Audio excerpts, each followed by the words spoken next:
Fatihah Rizky Karimah dari SDN 1 Sidoarjo akan membacakan sebuah kisah yang berasal dari daerah Lamongan. Cerita ini diambil dari buku Kearifan Lokal Budaya di Tengah Modernisasi oleh Kementerian Kebudayaan tahun 2011 dan Web Budaya Indonesia karya Denny Andrian dengan judul Raden Panji Laras dan Raden Panji Liris dengan Dyah Andanwangi dan Dyah Andansari.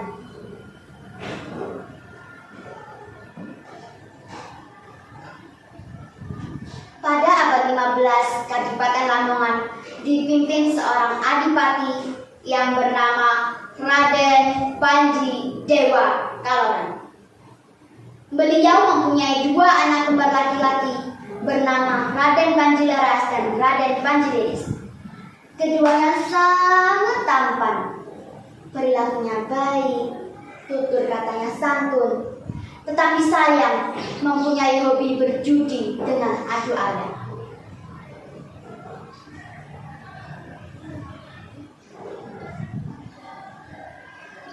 Pagi itu ayam mulai berkokok.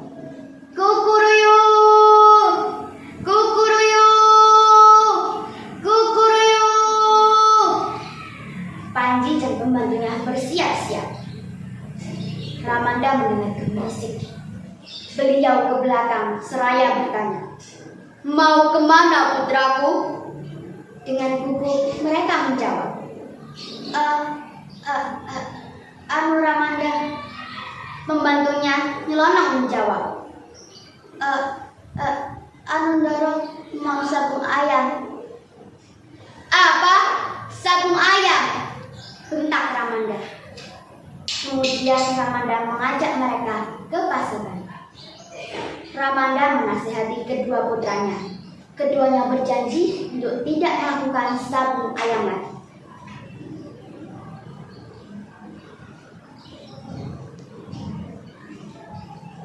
Namun beberapa waktu kemudian keinginan itu muncul kembali.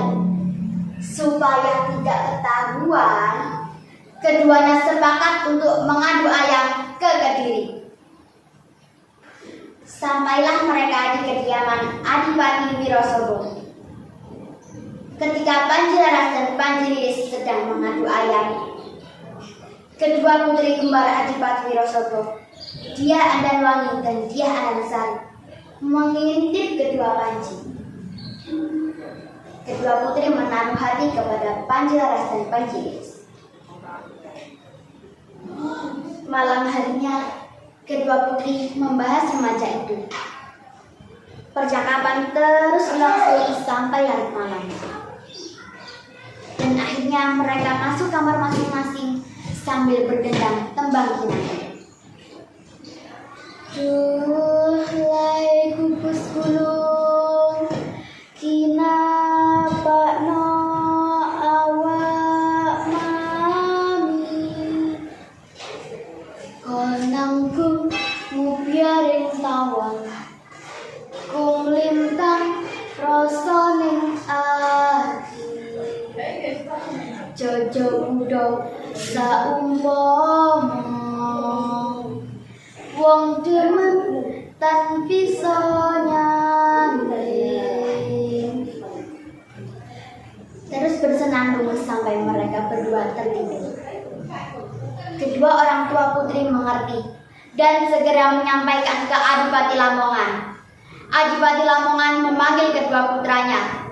"Putraku, ada utusan dari Kediri yang mengantar surat, isinya melamar kamu berdua.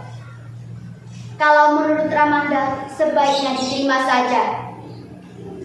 Kedua putra tidak sanggup menerimanya. Tetapi Ramanda terus mendesak putranya. Akhirnya mereka sanggup menerima. Dengan syarat harus membawa sendiri ke Lamongan gentong berisi air penuh dan kipas. Keduanya terbuat dari batu.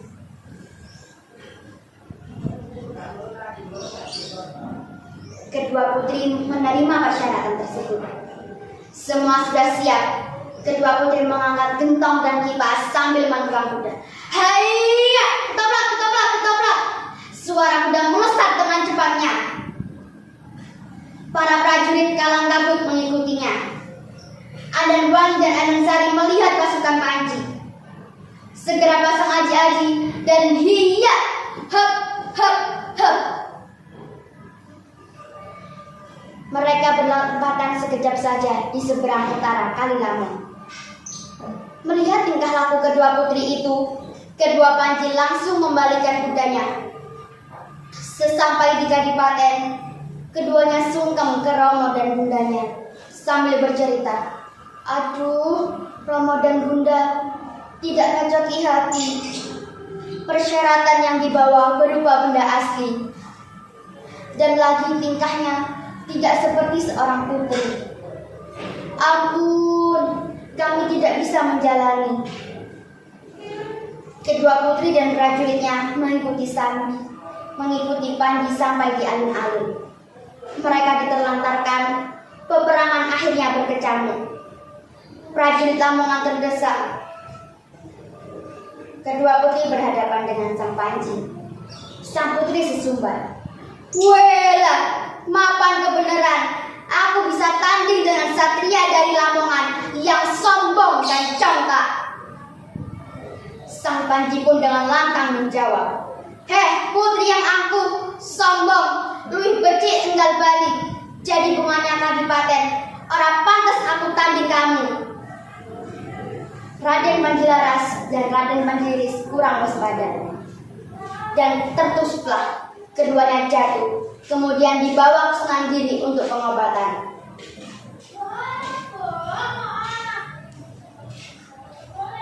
Sang putri mengetahui Adipati menuju peperangan dan berkata, "Welah, ini pembesar Kadipaten Lamongan mau membalas kekalahan putramu.